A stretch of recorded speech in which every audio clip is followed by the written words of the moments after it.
Shalom. Selamat pagi Bapak, Ibu, Saudara. Terima kasih telah bergabung bersama kami dalam renungan harian Jemaat GKJ Bandung. Bersama kita akan mendengarkan firman Tuhan dan merenungkannya. Sabtu 13 September 2025. Shalom dan selamat pagi Jemaat GKJ Bandung ini kasih Tuhan. Kiranya senantiasa sehat dan penuh dengan sukacita. Marilah kita mulai segala aktivitas kita pada hari ini dalam pengenalan akan firman Tuhan. Kita berdoa. Ya Yesus, tolong dan tuntunlah kami untuk kami boleh melakukan firman-Mu dalam kehidupan kami sehari-hari. Bukalah hati dan pikiran kami Tuhan. Amin. Renungan hari ini diambil dari kitab 1 Timotius pasal yang kedua, ayat yang pertama dan kedua yang demikian.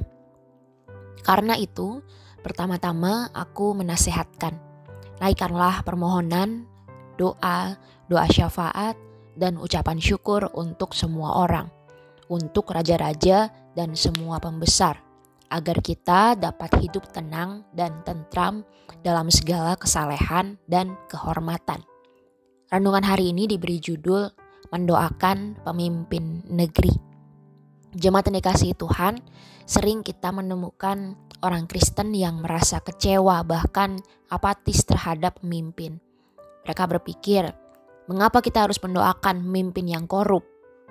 Tapi firman Tuhan menegaskan, kita diminta untuk mendoakan pemimpin negeri kita. Paulus menulis surat kepada Timotius, seorang gembala muda di tengah jemaat yang hidup di bawah pemerintahan Romawi. Saat itu, kekuasaan Romawi dikenal keras, penuh tekanan, bahkan tidak jarang menindas orang percaya. Tapi menarik bahwa nasihat Paulus bukanlah untuk melawan, bukan juga untuk menghasut, tetapi untuk berdoa. Karena bagi Paulus, doa itu bukanlah bentuk kepasrahan yang buta, melainkan sarana iman untuk menyerahkan bangsa dan para pemimpin ke dalam tangan Tuhan. Doa bagi pemimpin bukan berarti kita menyetujui semua tindakan para pemimpin kita. Doa juga bukan berarti kita menutup mata atas kesalahan-kesalahan mereka. Tetapi doa adalah pengakuan bahwa Tuhan adalah penguasa tertinggi atas bangsa-bangsa. Firman Tuhan mengajarkan bahwa tentu ada tujuan jelas ketika kita berdoa bagi pemimpin, agar kita dapat hidup tenang dan tentram dalam segala kesalehan dan kehormatan. Artinya, doa kita bukan hanya untuk kepentingan para pemimpin, tetapi juga untuk kepentingan rakyat banyak.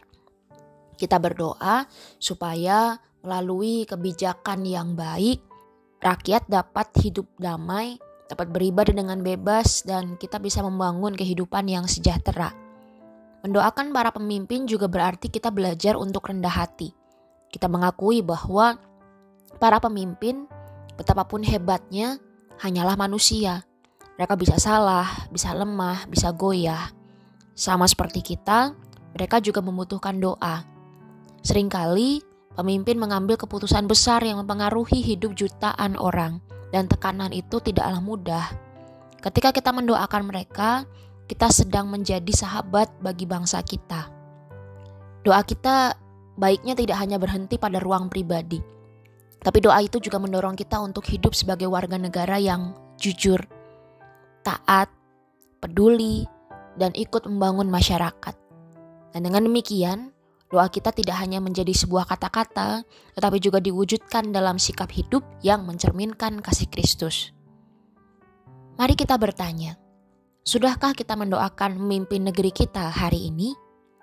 Jangan biarkan doa kita hanya berisi permintaan pribadi, sementara bangsa kita sedang haus akan berkat Tuhan.